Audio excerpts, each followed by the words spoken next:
Nous allons donc aujourd'hui, par sa grâce, lire ensemble les versets 176 à 199 du Guru Vachakakovai, la collection des paroles du Guru, un recueil d'enseignements de Sri Ramana Maharshi rassemblé par son disciple Sri Muruganar. Les versets seront lus sans pléthore de commentaires, le plus simplement possible, afin qu'ils puissent se déposer, se déposer et s'immerger profondément dans le nectar de la conscience universelle que vous êtes. Verset 176. Qu'est-ce que la pratique?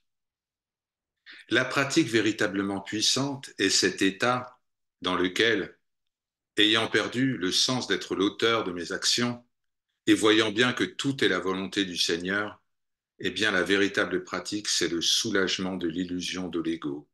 Vous devez savoir cela. Verset 177. Voir le monde entier et tous les personnages qu'ils contiennent comme étant différents de soi, c'est vraiment trahir le soi, ce vaste espace de conscience, aux yeux duquel rien n'est autre que soi et qui absorbe tout en lui.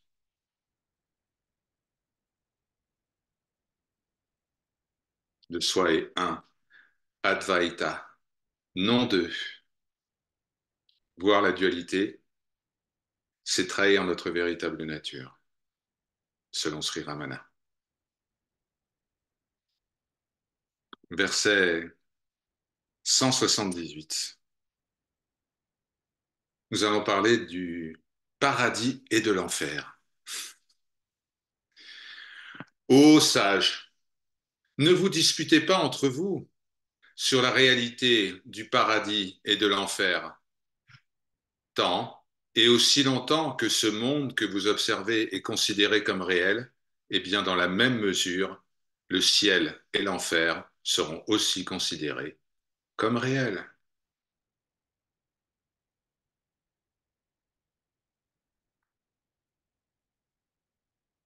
Verset 179. Il y a des sages qui disent, mais enfin, ce monde et ce corps que nous voyons existent réellement. Eh bien, s'ils s'asseyaient et qu'ils examinaient cette affaire avec moi, Sri Ramana, je leur ferais remarquer la chose suivante. Le monde existe vraiment, et aussi les autres mondes, le paradis et l'enfer. Mais cela est seulement dans le regard de celui qui croit exister par lui-même.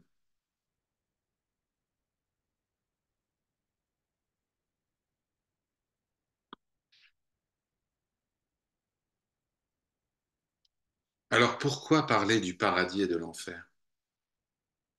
Qu'est-ce que c'est que ces notions et que viennent-elles faire en Advaita Vedanta?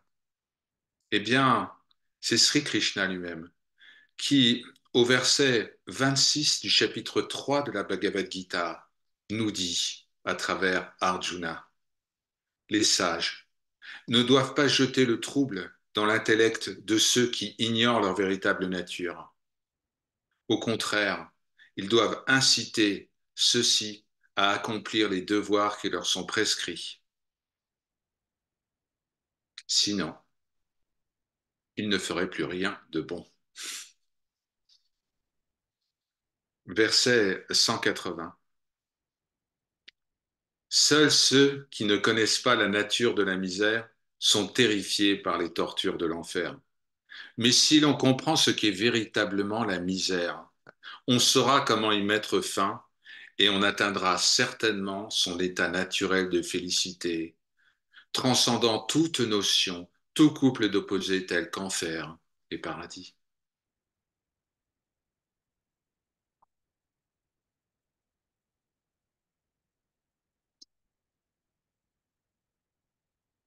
Verset 181. Les Puranas, les récits au sujet des exploits des dieux, nous disent que le Seigneur Vishnu, manifesté sous la forme de Narayan, celui qui réside dans tous les cœurs. Eh bien, le Seigneur Vishnu avait tué le démon de la misère, Naraka. Mais ce démon, en vérité, n'est autre que celui qui vit comme je suis ce corps et ce mental, et cela est la source de ma misère. Celui qui cherche la source de la misère, c'est-à-dire la source de l'ego, et le détruit ainsi, est véritablement le Seigneur lui-même.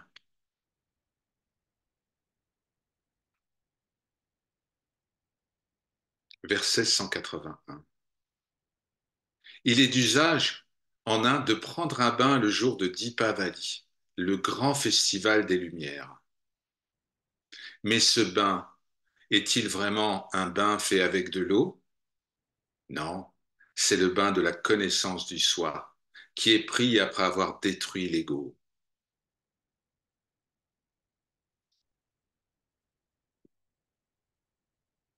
Dipavali, le nom de ce festival de la lumière, ne fait pas référence à une lumière physique. Il évoque la lumière resplendissante que nous sommes et qui brille après avoir détruit la lumière réfléchie, c'est-à-dire l'ego.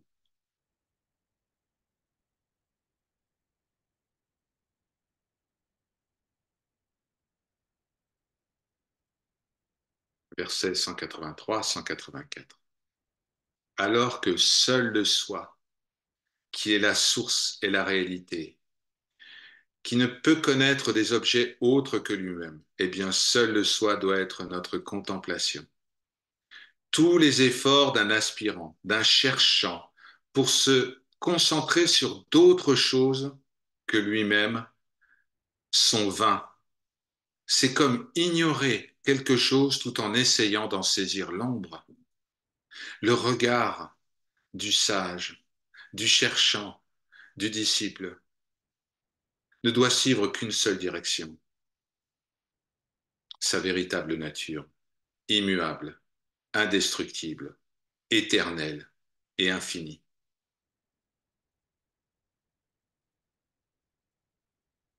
Versets 185 et 186. Ô esprit qui te tourne vers l'extérieur, à défaut de voir le voyant, tu ne vois que ce qui est vu. Le seul bonheur est en réalité le fait de dissoudre la dualité en se tournant entièrement vers l'intérieur, vers notre véritable nature.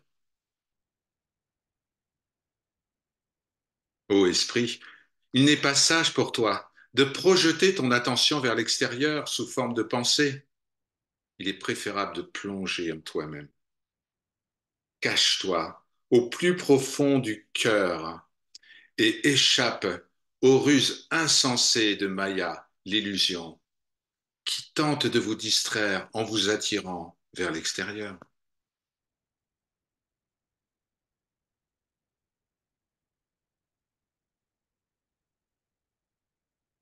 Verset 188. Ô esprit, ne gaspille pas ta vie à errer dehors, à rechercher les merveilles, à courtiser les jouissances. Connaître le soi par la grâce et demeurer ainsi fermement dans le cœur est la seule voie valable.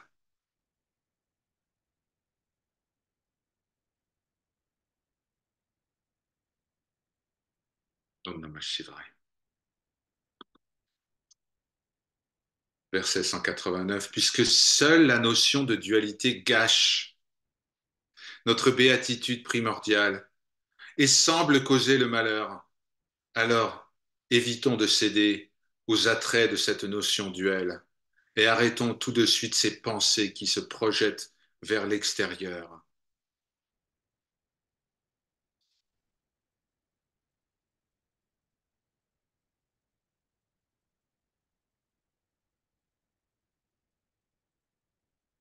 Ô esprit, ne sachant pas que Shiva demeure dans votre cœur, vous volez comme des oiseaux migrateurs d'un lieu saint à un autre, à la recherche, à la recherche de son image. Mais sachez que la conscience, lorsqu'elle demeure immobile dans le cœur, le centre de l'être. Sachez que cette conscience est Shiva, Shiva suprême.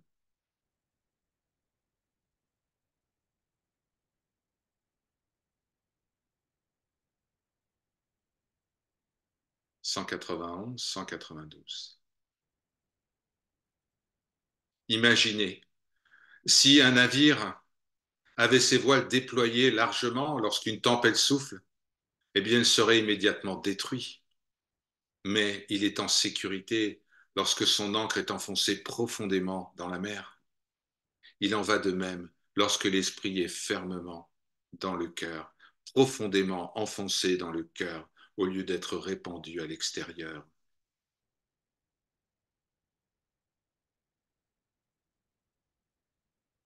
Arrêtez l'esprit, qui tente toujours de se précipiter vers l'extérieur, et le tourner entièrement vers ce qui est l'acte véritablement héroïque du cherchant, de l'aspirant, du dévot, qui ne souhaite qu'une chose, voir le Seigneur dans son cœur.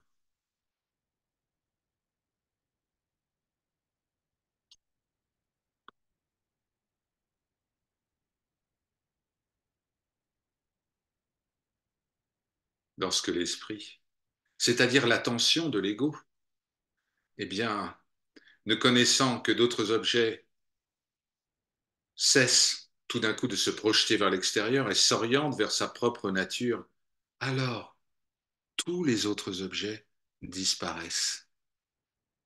En faisant l'expérience de sa véritable nature, celui qui croit être un individu séparé du reste, eh bien celui qui croit disparaîtra également.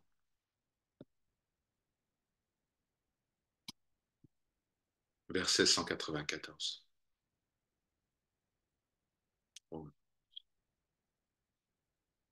Dieu ne réside nulle part ailleurs que dans le cœur. C'est à cause de l'illusion provoquée par l'ego, cette folle idée de je ne suis que le corps, que le royaume de Dieu est conçu comme étant un ailleurs. Soyez sûrs que le cœur est le royaume de Dieu.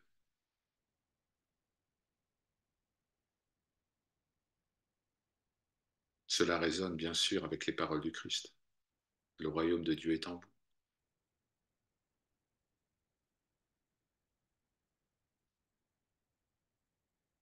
Il n'est pas ailleurs. Il est ici et maintenant. Verset 195.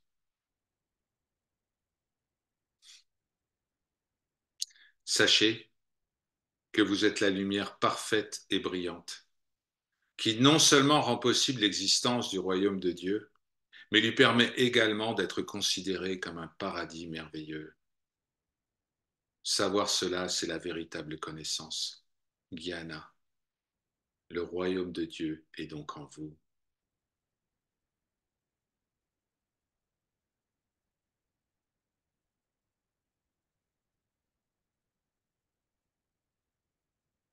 Verset 196. L'espace illimité de la conscience, au-delà de toutes les paires d'opposés, Turiyatita, qui brille soudainement dans toute sa plénitude, dans le cœur d'un aspirant mûr, pendant l'état d'absorption complète de l'esprit, ce qu'on appelle le samadhi, comme s'il s'agissait d'une expérience nouvelle, eh bien, cet espace illimité de conscience est le véritable Shiva. Il est le royaume de Shiva, le Shiva Loka, qui brille en et par la lumière du soir.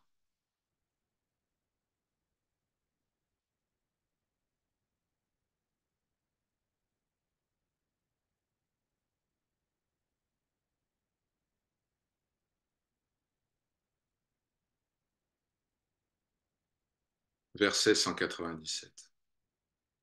Ayant détruit l'ego, qui errait comme un fantôme dans cette illusion appelée le monde, ayant détruit la dualité, la séparation, la division entre le sensible et l'insensible, le grossier et le subtil, le spirituel et le matériel, l'âme, l'âme qui est ainsi dissoute dans la lumière du pur et bienheureux samadhi, eh bien cette âme n'est autre que Shiva, Shiva suprême.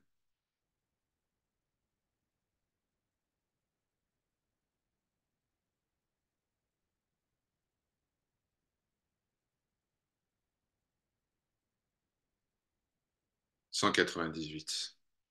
Lorsque l'ego, c'est-à-dire ce sentiment d'être une entité séparée, est supprimé, alors la conscience devient Shiva. Elle demeure Shiva, ayant fusionné dans le cœur en tant que je suis la conscience elle-même, Shivoham, Shivoham. Toutes les fausses impressions mentales, les vasanas, les penchants, les samskaras, les conditionnements, tout cela est détruit.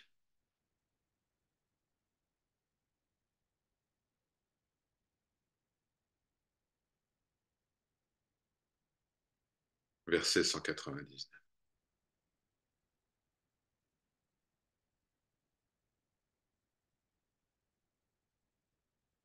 Cet être éternel et absolument subtil qui imprègne et transcende tout est Shiva, qui se réalise lorsque l'esprit largement dispersé est résolu en sa source, après avoir été débarrassé de tous les malas, c'est-à-dire de toutes les impuretés. On retrouve ce point dans un verset du livre de Job.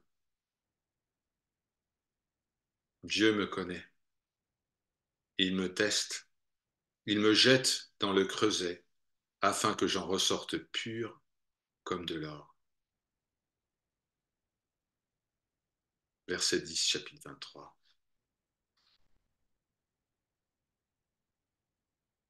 Dieu me connaît, il me teste et me débarrasse de mes impuretés en me jetant dans le creuset afin que j'en sorte pur comme l'or. Hari Om Tat Sat. Ceci est parole de vérité. Om Namo Bhagavate Shri Shivanatara Jaya. Je me prosterne devant le Seigneur manifesté sous la forme du danseur divin du temple de Shilama. Om Namo Bhagavate Shri Shiva Dakshimamurtiya. Je me prosterne devant le Seigneur manifesté sous la forme du gourou silencieux. Om Namo Bhagavate Shri Shivaldana Ishwaraya. Je me prosterne devant le Seigneur manifesté sous la forme du divin androgyne. Om Namo Bhagavate Shri Shivarunachala Ramanaya. Je me prosterne devant le Seigneur manifesté sous la forme de la sainte montagne Arunachala, la bien-aimée.